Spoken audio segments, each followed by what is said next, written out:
For today's Zoo Guest of the Week, we're taking you behind the scenes at the Gladys Porter Zoo. And this animal is heard before it's seen. Take a look. Okay, so maybe you can hear where we are, but we're actually inside the bat exhibit. Charlie, I don't even know what to say right now. I'm never scared with the animals that you bring or that we see, but I'm actually scared this time. I know I didn't tell you just for the whole surprise of it, but I know a bat just flew over, and that's probably Bruce. These are Egyptian fruit bats, and it is kind of loud in here, so I'll probably try to talk a little bit softer than usually I am.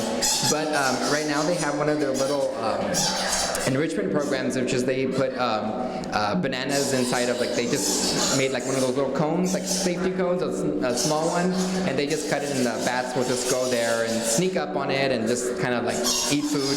Eventually they'll put out their main diet, which is a whole bunch of different fruits kind of chopped up and blended in together. But we do a behind the scenes tour, part of our summer safari for the kids. We do of course in the summer.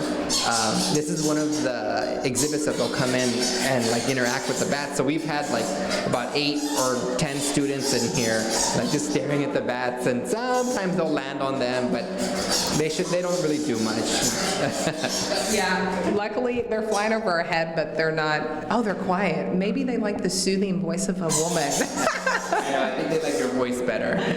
But yes, but it is a little frightening that they're, flying over us. But again, they're not going to harm us. They're just saying hello. They're just saying hello, of course, and you can see their little puppy faces, and they're adorable. Sometimes you'll see. I don't see any right now, but it is the springtime, so when they have babies, the baby will just hold on to the mother tightly until they're able to fly on their own. And of course, they are flying mammals. They're not birds. They are mammals, and they do have that membrane that helps them fly around. And bats are probably one of the most abundant species.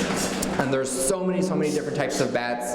And usually, what we tell people, if you can touch a bat, then the bat might be sick, and you should stay away. You should never really touch a bat because, of course, they're in so high volumes. They can carry different diseases, but we always tell people, just if you see one, just leave it alone. Sometimes they just got separated from the group, and then when it comes to evening, they'll just go back. But I don't know if you've been to places like in San Antonio and Houston, where they have these bats that come out in droves in the evening.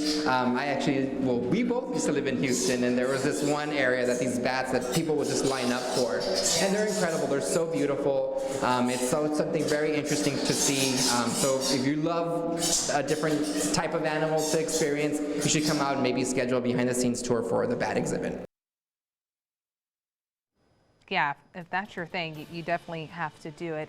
And in case you're wondering, if you head to the zoo this week and they're having their Party for the Planet event this Saturday, it's included with your zoo admission. It's going to be from 10 to 3.